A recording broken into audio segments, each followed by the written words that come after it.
dimanapun Anda berada, senang sekali saya kembali menyapa Anda di YouTube series Cek Fakta Reproduksi Perempuan. Sebelum dimulai, mungkin saya ingatkan kembali kalau episode-episode sebelumnya juga masih bisa disaksikan langsung lewat YouTube channel dari Rumah Sakit IMC. Kalau misalnya ada yang mau ditanyakan juga boleh lewat YouTube ataupun lewat Instagram, langsung DM ke @rs.imc. Dan hari ini kita akan berkenalan dengan endometriosis dan juga adenomiosis yang akan kita bahas bersama dengan Dr. Caroline Tirta Jasa SPOGK yang merupakan dokter spesialis kebidanan dan kandungan konsultan. Subspesialisnya adalah fertility dan juga hormon reproduksi, dan beliau juga merupakan ahli bedah laparoskopi dari Rumah Sakit IMC Pulau Mas. Halo Dr. Caroline. Apa kabar, Rofi? Gantian ya saya mau kabar. Kabar saya baik, kabar dokter gimana hari ini? Baik, banget. Nah, endometriosis dan juga adenomiosis ini kan sesuatu yang mungkin kalau orang awam nih seperti saya sendiri, saya tuh jarang dengar dok. Ya, mungkin kita boleh bahas dari yang pertama, sebenarnya endometriosis dan juga adenomiosis itu apa sih?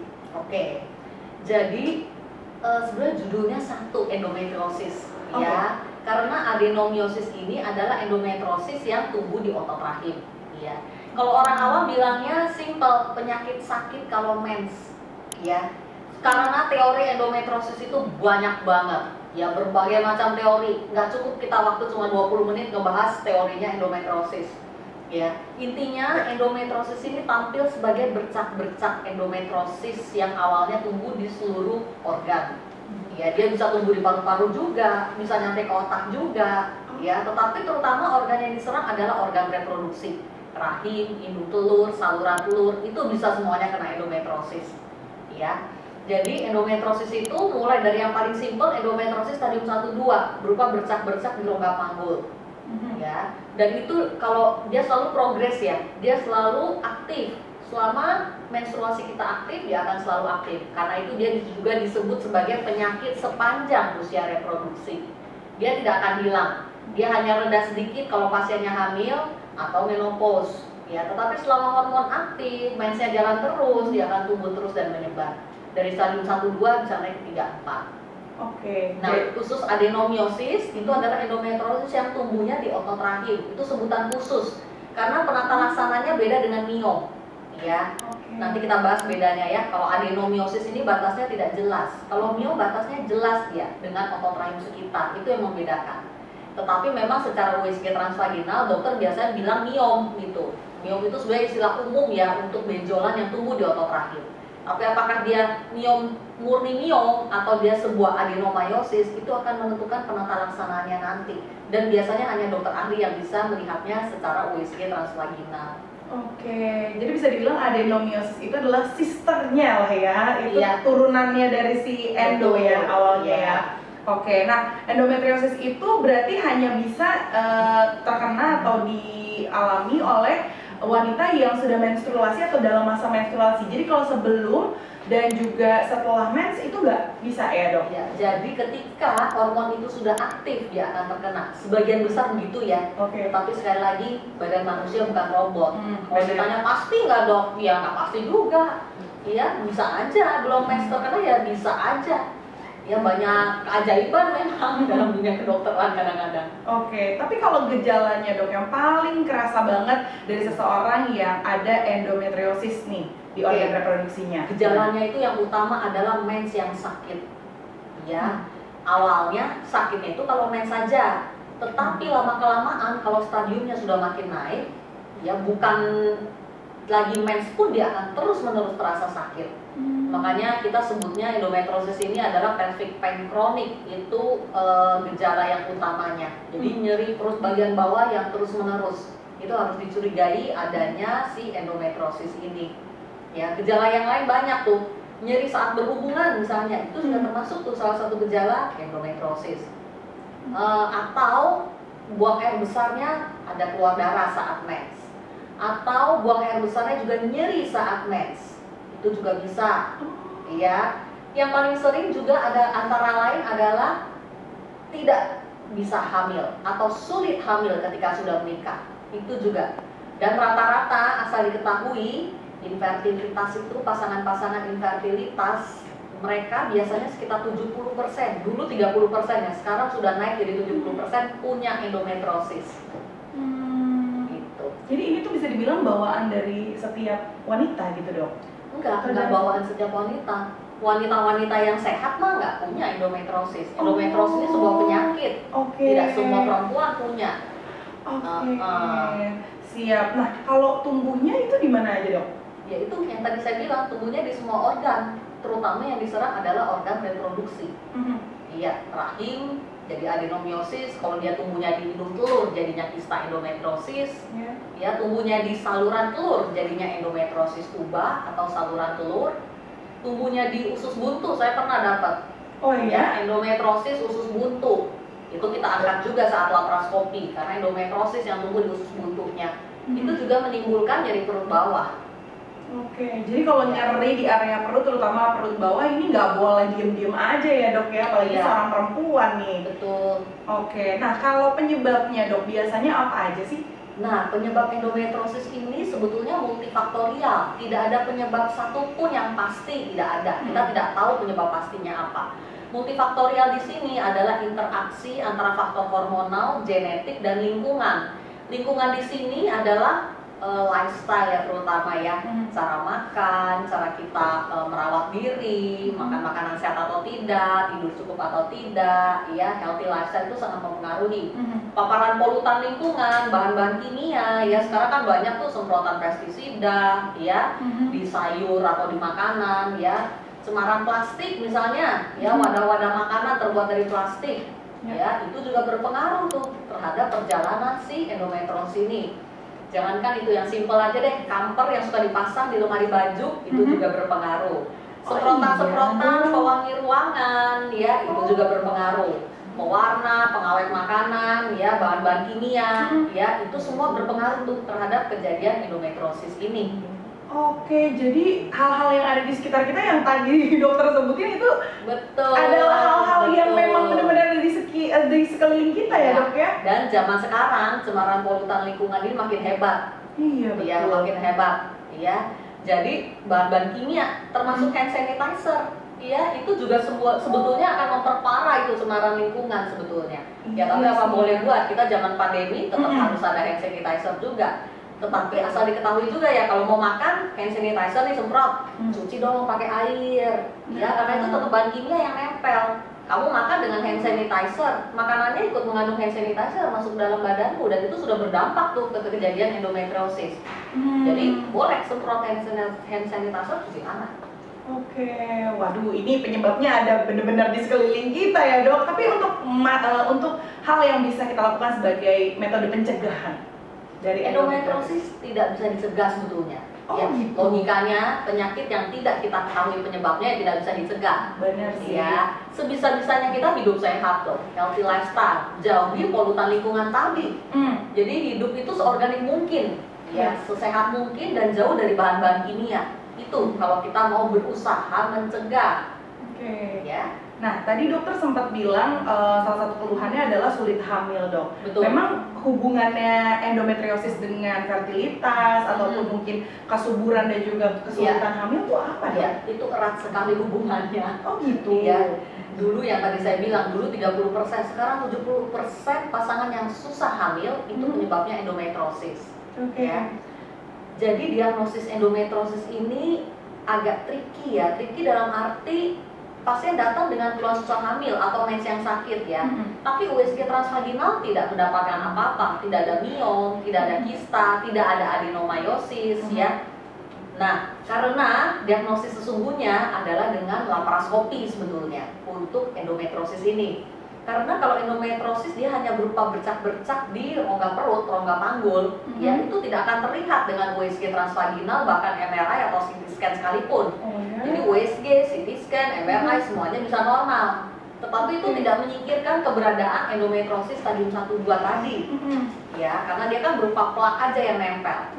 Kalau USG, MRI, CT scan dia kan imaging dia melihat ada benjolan tuh, baru dia lihat sebagai sebuah kelainan. Tapi kalau bercak-bercak kan tidak terlihat sebagai benjolan. Benar. Ya, tampilannya akan normal saat USG transvaginal sekalipun. Ya, diagnosisnya baru kelihatan tuh saat kamera laparoskopi masuk. Ya, kita bisa lihat bercak-bercak endometriosis yang ada di situ. Ya. Dan pasien-pasien infertilitas ya dalam program hamil, kalau dengan berbagai macam cara nggak hamil-hamil juga, ya termasuk antara lain unexplained infertility, kita pernah bahas sebelumnya tuh ya. Itu biasanya kita lakukan laparoskopi untuk melihat adakah si endometriosis stadium 1-2 ini antara lain, dan mengevaluasi hal-hal yang tidak terlihat dengan pemeriksaan USG transvaginal. Ya, biasanya setelah laparoskopi angka keberhasilan untuk hamil pada program hamil yang dijalani setelahnya itu juga lebih baik. Jadi kemungkinan hamilnya lebih tinggi. Betul. Nah, lalu dok ya, mumpung dokter ini kan sekaligus ahli fertilitas juga nih dok. Tadi sempat dibahas bahwa memang pasien dengan endo ini agak kesulitan untuk hamil. Nah, kalau program hamilnya itu akan berbeda nggak sih dok? Seseorang pasien dengan endometriosis dengan yang tidak? Beda banget. Beda gitu? banget, Vi. Iya. Apa? Gimana bedanya? Jadi endometriosis ini adalah penyakit yang kambuhnya cepat banget dan dia akan selalu kambuh selama hormon aktif. Jadi selama mens itu masih berjalan terus ya, endometriosis itu selalu growing dia, tumbuh terus dan dia selalu progres tuh. Enggak tuh diam-diam di 2 cm misalnya kista ya enggak. 2 cm jadi 3 cm, 3 cm jadi 4 cm. Berlaku hal yang sama juga dengan adenomyosis. Adenomyosis tadinya kecil, 1,5 sampai 2 cm. Dengan berjalannya waktu, hormon tetap jalan ya, itu akan bertambah ukurannya. Dan sekali lagi ingat ya di bahasan kita sebelumnya, adenomyosis ini nggak enaknya kalau dia udah tambah besar menimbulkan mens yang banyak dan sakit, dan dia akan mengubah seluruh otot rahim sehat itu menjadi adenomyosis semuanya. Ya, karena itu mau ke dokter di Singapura, mau ke dokter di Amerika, mereka akan selalu menganjurkan operasi angkat rahim pada adenomyosis, baru tuntas tuh dia nggak akan kambuh lagi. Ya, karena kalau operasi hanya ngangkat adenonya saja, berhubung dia blur dengan otot rahim sekitar dengan batas yang tidak jelas, pasti dia akan kambuh lagi, sudah pasti. Ya, jadi operasi untuk mengangkat adenomyosisnya saja itu sebenarnya tidak ada. Ya, itu hanya dilakukan kita mereseksi sebagian dari adenomyosis supaya rahim bisa dipertahankan. Ya, tapi harus segera. Untuk promil, kalau perlu bayi tabung setelah operasi lebih cepat ya, sebelum penyakitnya kambuh lagi. Kalau bisa sudah hamil duluan. Jadi intinya promil pada endometriosis ya, itu datanglah ke dokter ahli fertility ya, supaya promilnya terarah. Karena promil harus berlangsung secara fokus dan segera. Ya, jadi biasanya setelah operasi laparoskopi kita akan tekan hormon tuh biasanya 3 bulan untuk bikin agak tenang endometriosisnya. Ya, karena biasanya tampilan di USG hanya kista dan adenomyosis, tapi saat laparoskopi tingkat perlengketan biasa sangat hebat. Dan biasanya kalau sudah ada kista dan adenomyosis, ya selain perlengketan juga bercak-bercak endometriosis itu tersebar tuh ke seluruh rongga perut bawah ini, rongga panggul. Dan itu memproduksi kadar radikal bebas yang lumayan banyak, yang toksik terhadap embrio. Makanya pasien dengan endometriosis susah hamil karena kualitas sel telurnya juga rendah pada pasien dengan endometriosis. Embrionya juga otomatis susah tuh berimplantasinya ya. Jadi setelah laparoskopi tekan hormon 3 bulan segera dikejar. Ya, golden period itu biasanya hanya 6 bulan. Ya, dalam waktu 6 bulan setelah penekanan hormon, ya begitu mensnya jalan lagi harus sudah hamil. Jadi prosesnya harus cepat banget ya untuk promil pasien dengan endometriosis, karena setelah pengangkatan atau operasinya itu langsung harus dibuat program hamilnya langsung ya. Karena dia bisa kambuh lagi setiap saat. Nah, itu ya, dia karena ya. angka kekambuhannya sangat tinggi. Jadi kalau bisa ya sebelum penyakit kambuh udah hamil duluan dong. Kalau dia kambuh lagi, mau operasi berapa kali dan lama-lama hidung telur kan habis tuh kalau kena kista mulu dan dioperasi juga. Betul. Ya, belum lagi ngomong adenomyosis. Adenomyosis kalau otot rahim sudah berubah semua jadi adenomyosis, ya susah tuh. Ya mesti angkat sama rahimnya gimana dong? Pakai surrogate mother bisa, tapi kan belum ada di Indonesia. Hukumnya belum memperbolehkan. Bisa sih bisa, cuma hukumnya belum memperbolehkan untuk surrogate. Jadi untuk pasien yang promil dengan endometriosis itu butuh dokter laparoskopi, butuh dokter ahli fertilitas juga. Iya, Nah, dua-duanya ada di dokter nih. Satu paket ya.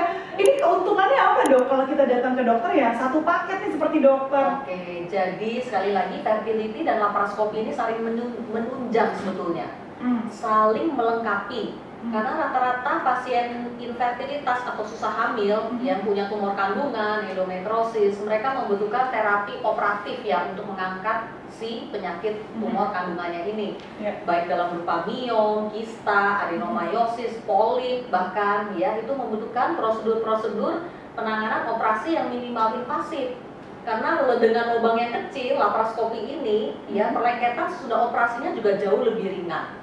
Ya, sehingga nggak ngacak-ngacak gitu kita di dalam ya. Tujuan laparoskopi sebetulnya bukan hanya sekedar angkat miom, angkat kista, angkat polip saja, ya, tetapi tujuan utamanya adalah memperbaiki anatomi normal organ reproduksi tersebut supaya optimal untuk program hamil yang akan dijalani setelah laparoskopi. Itu sebetulnya tujuan laparoskopi pada kasus-kasus infertilitas. Ya, jadi penting banget tuh. Kan kita keberhasilan program hamil itu sebetulnya rendah, kecil. Ya, karena itu kita tingkatkan dengan diperbaiki dulu nih organ-organ reproduksinya dengan operasi yang cocok tentunya. Iya. Nah, harapannya sudah itu program hamilnya lebih lancar dan angka keberhasilan lebih tinggi sudah laparoskopi ini. Oke, tapi kan dokter dengan dua keahlian ini jarang ditemuin tuh dok. Gimana tuh dok? Tanggapan dokter? Ya dicari dong. Tapi ada nggak dok mungkin informasi tentang dokter dengan dua keahlian sekaligus? Mungkin dokter pernah searching? Harusnya ada semestinya ya. Kalau di Singapura mereka punya tuh fertility dan laparoskopi center dalam satu klinik. Iya, di rumah sakit MC Pulau Mas kita jelas punya. Ya, ada dokter. Jadi fertility and laparoskopi klinik atau fertility and laparoskopi center. Kalau bisa cari center yang seperti itu untuk program hamil dengan masalah-masalah tumor kandungan ini. Nah itu dia ya, makanya nih kalau misalnya sudah ada keluhan-keluhan seperti yang tadi disebutkan nih ya, nggak usah jauh-jauh ke Singapura dok, mahal ya, border belum dibuka. Datangnya ke Pulau Mas aja. Oke, lanjut lagi nih dok ya. Saya dengar dan juga saya sempat lihat juga nih ya beberapa testimoni dari pasien-pasiennya dokter ngomongin soal operasi laparoskopi, katanya kalau sama dokter itu tingkat sakitnya lebih nggak sakit, terus tingkat penyembuhannya juga lebih cepat sembuhnya. Itu apa sih sebenarnya yang menentukan hasil dari sebuah operasi yang dilakukan oleh dokter? Iya, jadi hasil sebuah operasi ditentukan yang pertama adalah teknik operasi dokternya. Ya, teknik operasi dokter itu ditentukan tentunya dari pengalaman, jam terbangnya, ya. Apalagi laparoskopi, karena tidak semua dokter berkecimpung di bidang ini. Tidak semua dokter bisa melakukan operasi laparoskopi. Ya, tentu jam terbang dokter sangat menentukan. Ya, cara teknik operasi misalnya mencegah perlengketan itu ada trik-triknya tersendiri. Cara kita menjahit bagaimana supaya tidak menimbulkan perlengketan sudah operasi, ya. Sama aja kalau Ovi ke bikin baju ke penjahit A sama penjahit B, kok yang ini rapi, yang ini kok acak-adul gitu. Beda, ya. Dokter juga begitu, masing-masing dokter teknik operasinya berbeda. Sama-sama operasi seksual sesarian, taruhlah yang simple ya. Tapi kok yang satu sama dokter ini sakit, yang satu sama dokter ini enggak gitu. Bisa. Ya, karena teknik operasi masing-masing dokter beda, itu yang pertama. Yang kedua, status imun, nutrisi pasiennya juga menentukan. Ya, pada pasien yang anemia, kadar proteinnya juga rendah, ya wound healing atau proses penyembuhan lukanya juga lebih lama. Ya, dan tidak jaringan yang mestinya menutup tidak bisa menutup dengan sempurna, itu juga berpengaruh. Yang ketiga, tingkat keparahan penyakit. Karena itu mau operasi miom dan kista atau polip jangan tunggu sampai parah, besar, banyak, tingkat perlengketan hebat baru mau operasi. Itu juga menentukan nanti tingkat kesembuhan setelahnya. Ya tentunya operasi yang lebih complicated, ya hasilnya juga penyembuhannya lebih lama. Gitu. Jadi sebisa mungkin, apalagi kalau belum mau hamil ya dan belum hamil atau sulit hamil, ya jangan tunggu tumor kandungan itu besar baru mau operasi, karena sisa induk telur maupun rahim yang sehat yang bisa ditinggalkan untuk promilnya juga makin sedikit. Ya sayang banget kan. Ya, jadi hal-hal itu yang menentukan. Jadi pilihlah dokter yang tepat juga, ya dokter yang tepat dan lakukanlah check up ke dokter ahli. Oke, siap. Wow, jadi harus banget ya kita sebagai pasien juga ikutan pinter nih ya, nggak cuma dokternya, kita juga pinter memilih dokter karena nggak sembarang dokter itu bisa menghasilkan hasil operasi yang baik, hasil operasi yang mungkin minim rasa sakit dan juga penyembuhannya akan lebih cepat. Nah, kalau aku sih langsung aja lah ke dokter Caroline aja, nggak usah pilih-pilih karena dokter Caroline juga udah 2 sekaligus ya, soal fertilitas bisa dijawab, obgyn secara general apalagi ya, dengan ditambah dengan ahli laparoskopi tadi. Mungkin sebagai penutup nih dok, ada yang mau dokter sampaikan lagi nggak mengenai endometriosis ataupun tentang yang tadi dokter sebutkan ya, dokter dengan satu package nih. Iya. Jadi pasien-pasien dengan keluhan nyeri saat mens jangan dianggap remeh ya, karena berhubungan dengan kesuburan nantinya. Ya, jadi datanglah ke dokter yang tepat, apalagi yang sudah menikah dan nggak hamil-hamil juga, dicari tuh karena endometriosis ini. Ya, karena promil pada endometriosis harus segera sebelum penyakit bertambah parah, kalau bisa hamil duluan. Ya, jangan sampai operasi kista sampai 3 kali, 4 kali belum hamil-hamil juga. Ya, datanglah ke dokter yang tepat dong. Jangan dibiarkan kistanya tumbuh lagi. Kalau bisa udah hamil duluan. Ya, jadi promilnya harus fokus dan terarah, itu dia. Ya, promil fokus dan terarah tentunya bersama dengan seorang dokter ahli. Nah, seperti itu ya dok. Terima kasih banyak loh untuk waktunya dokter, untuk ngobrol-ngobrolnya hari ini. Dan itu dia obrolannya bersama dokter Caroline di episode kali ini. Nanti masih ada episode-episode berikutnya. Jadi pastikan Sobat IMC terus menyaksikan YouTube series dari Cek Fakta Reproduksi Perempuan. Saya juga mau mengingatkan kalau ada pertanyaan mungkin atau yang kurang jelas, bisa disampaikan langsung lewat DM @rs.imc lewat Instagram. Terima kasih banyak. Kalau misalnya nanti mau informasi lebih lanjut atau edukasi video, edukasi lainnya, bisa disaksikan langsung loh dari YouTube channelnya Dr. Caroline juga. Dan juga pastinya bisa langsung ngobrol-ngobrol ataupun melihat informasinya di Instagram Dr. Caroline yang sudah tampil di layar. Silahkan di follow dan silahkan di subscribe. Akhir kata saya mengucapkan terima kasih dan sampai berjumpa di episode-episode berikutnya.